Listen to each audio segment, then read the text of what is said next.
లోక్సభ ఎన్నికలు దగ్గరవుతున్న కొద్దీ పార్టీల్లో టెన్షన్ పీక్స్కి వెళ్తోంది. తెలుగు రాష్ట్రాల్లో పార్టీలన్నీ సీట్ల కేటాయింపులో బిజీగా ఉన్నారు. తెలంగాణలో జాతీయ పార్టీల జోరు మీదుంటే ఆంధ్రప్రదేశ్లో ప్రాంతీయ పార్టీల మధ్య హోరాహోరీ పోరు ఖాయంగా కనిపిస్తోంది.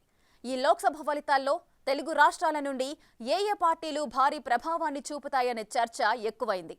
ఇంతకీ తెలుగోళ్ల బరిలో పోటీ ఎలా ఉండబోతోంది? Let's focus.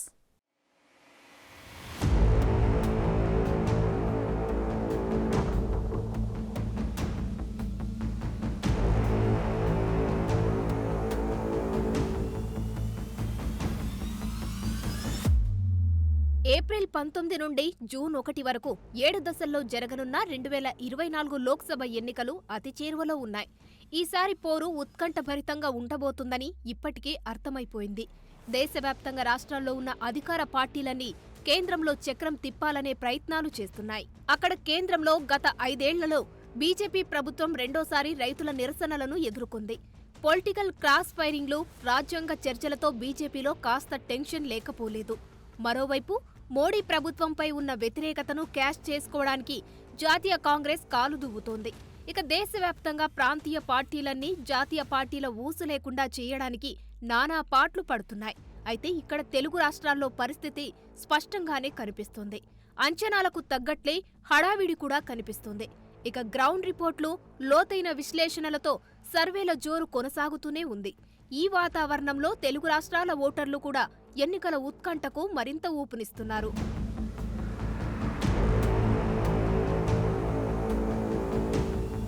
గతంలో ఒక్కటిగా ఉన్న 2 దక్షిణాది తెలుగు రాష్ట్రాలు ఆంధ్రప్రదేశ్, తెలంగాణలు ఇప్పుడు 2 జాతీయ పార్టీలకు కీలకంగా మారాయి.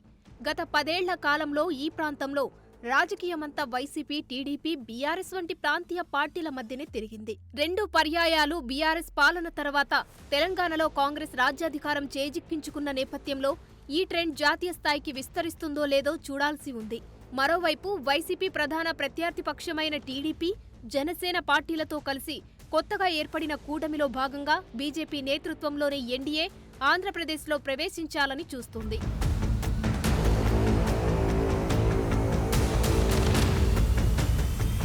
లోక్సభ ఎన్నికల షెడ్యూల్ను ప్రకటించడానికి కొన్ని రోజుల ముందు ప్రధాని నరేంద్ర మోడీ దక్షిణ భారతదేశంలో సుడిగాలి పర్యటన చేశారు. రోడ్ షోలు, ర్యాలీలు, బహిరంగ సభల్లో పాల్గొని అబ్ కీ బార్ 400 పార్ ప్రచారాన్ని దూకుడుగా నిర్వహించారు. రాబోయే లోక్సభ ఎన్నికల్లో 400 సీట్లకు పైగా గెలుపొందితే అందులో తెలుగు రాష్ట్రాల నుండి ప్రాతినిధ్యం భారీగా ఉండాలని మోడీ వెల్లడించారు.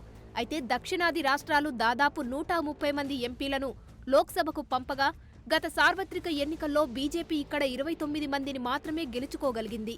అందులో కర్ణాటక నుండి 25 అయితే తెలంగాణలో కేవలం 4 ఎంపీలు మాత్రమే ఉన్నారు. ఇక ఏపీలో బీజేపీ ఖాతా కూడా తెరవలేదు.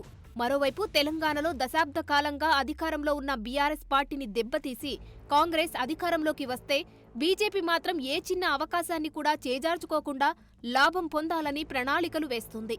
ఈ పరిస్థితుల మధ్య రాబోయే లోక్సభలో తెలుగు రాష్ట్రాల నుండి ప్రాతినిధ్యం ఎలా ఉండబోతుందో అనే ఆసక్తి పెరిగింది.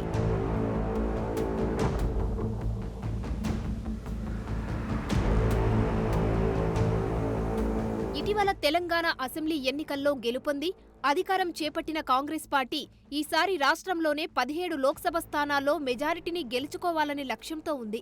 బీజేపీ కూడా గతంలో 4 లోక్సభ స్థానాలను గెలుచుకోగా ఈసారి గట్టి పోటీ ఇవ్వాలని ప్రణాళికలు రూపొందిస్తుంది. ఇక 2 జాతీయ పార్టీలకు వ్యతిరేకంగా బలమైన పోరాటం చేయాలని నిశ్చయించుకున్న బీఆర్ఎస్ పార్టీ ఈ లోక్సభ ఎన్నికలను ప్రతిష్టాత్మకంగా తీసుకుంది. 2019 ఎన్నికల్లో బీఆర్ఎస్ పార్టీ రాష్ట్రంలోనే 17 సీట్లలో 9 స్థానాలను గెలుచుకొని 41.71% ఓట్ల షేర్ను పొందింది. ఆ తర్వాత బీజేపీ 4 సీట్లతో 19.65% ఓట్ షేర్ను గెలుచుకుంది. గత ఏడాది జరిగిన రాష్ట్ర అసెంబ్లీ ఎన్నికల్లో కూడా బీజేపీ తన ఓట్ల శాతాన్ని మెరుగుపరుచుకుంది. మరోవైపు కాంగ్రెస్కు 3 లోక్సభ స్థానాలు దక్కగా ఎంఐఎం 1 స్థానానికి పరిమితమయ్యాయి.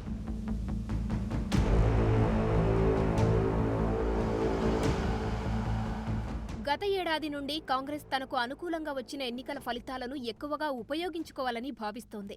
నిజానికి తెలంగాణలో దాదాపు 10 ఏళ్ల పాటు అధికారంలో ఉన్న బీఆర్ఎస్ను ప్రస్తుతం నిరాశ వెంటాడుతున్నట్లు తెలుస్తోంది. ఇక రాబోయే ఎన్నికలకు గ్రాండ్ ఓల్డ్ పార్టీ కాంగ్రెస్ పెట్టిన అభ్యర్థుల్లో చాలా మంది బీఆర్ఎస్ నుంచి వచ్చిన వారే కావడం ఇప్పుడు బీఆర్ఎస్ ను మరింత బలహీనపరిచినట్లు నిపుణులు అభిప్రాయపడుతున్నారు. చేవెళ్ల ఎంపీ రంజిత్ రెడ్డి, ఖైరతాబాద్ ఎమ్మెల్యే దానం నాగేందర్, వికారాబాద్ జిల్లా పరిషత్ చైర్పర్సన్ సునీతా మహేందర్ రెడ్డి తదితరులు ఇప్పుడు కాంగ్రెస్ నుండి బరిలో ఉన్నారు. అయితే బీఆర్ఎస్ నుంచి ఫిరాయింపుల ప్రవాహం కాంగ్రెస్కే పరిమితం కాలేదు. బీజేపీ కూడా గతంలో బీఆర్ఎస్ లో ప్రముఖంగా ఉన్న పలువురు అభ్యర్థులను ప్రకటించింది. గోడం నగేష్, ఏ సీతారాం నాయక్, బీబీ పాటిళ్లతో సహా పలువురు నేతలు బీజేపీ పంచన చేరారు. ప్రత్యేకించి గత అసెంబ్లీ ఎన్నికల కంటే 2 రెట్లు ఎక్కువగా ఇటీవలి అసెంబ్లీ ఎన్నికల్లో 8 సీట్లు గెలిచిన తర్వాత బీజేపీ కూడా తన ఓట్ల శాతాన్ని పెంచుకోవడానికి తీవ్రంగా కృషి చేస్తోంది. ఈ క్రమంలో హైదరాబాద్, రంగారెడ్డి, కరీంనగర్, నిజామాబాద్, ఆదిలాబాద్ జిల్లాలలో బీజేపీ గెలుపొందిన స్థానాల్లో ఆ పార్టీ దూకుడుగా ప్రచారం చేస్తోంది.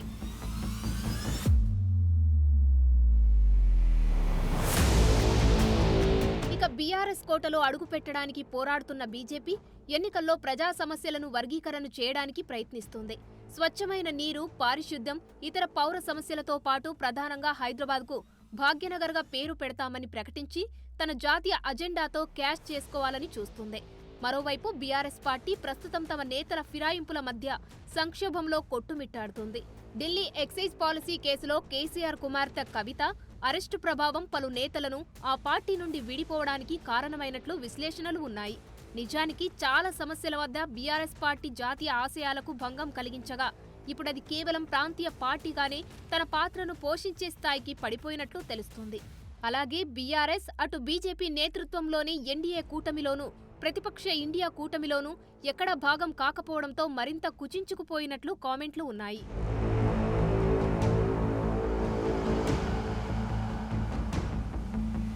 ఇక ఇటీవల ఇండియా టుడే సీ ఓటర్తో కలిసి మూడ్ ఆఫ్ ద నేషన్ పేరుతో నిర్వహించిన సర్వేలో కాంగ్రెస్ ఆధిపత్యం స్పష్టంగా తెలుస్తోంది.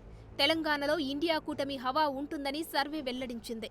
డిసెంబర్ 15 నుంచి జనవరి 28 వరకు తెలంగాణలో నిర్వహించిన India Today C voter mood of the nation సర్వేలో వచ్చే లోక్సభ ఎన్నికల్లో తెలంగాణలోని 17 ఎంపీ సీట్లలో కాంగ్రెస్ పార్టీ ఏకంగా 10 సీట్లు గెలుచుకునే అవకాశమున్నట్లు తేలింది. అటు విపక్ష బీఆర్ఎస్, బీజేపీలు తలో 3 సీట్లు మాత్రమే గెలుచుకుంటాయని వెల్లడించింది.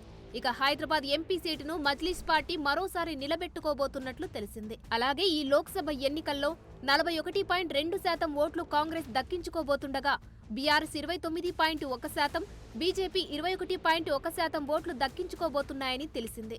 అసలే మోడీ నేతృత్వంలోని ఎన్డీఏ ఈసారి దేశంలో 400 సీట్ల మార్కు తాకాలని ఉబలాట పడుతున్న తరుణంలో తెలంగాణలో mood of the nation survey ఫలితాలు ఆ పార్టీకి షాకిచ్చినట్లే భావిస్తున్నారు.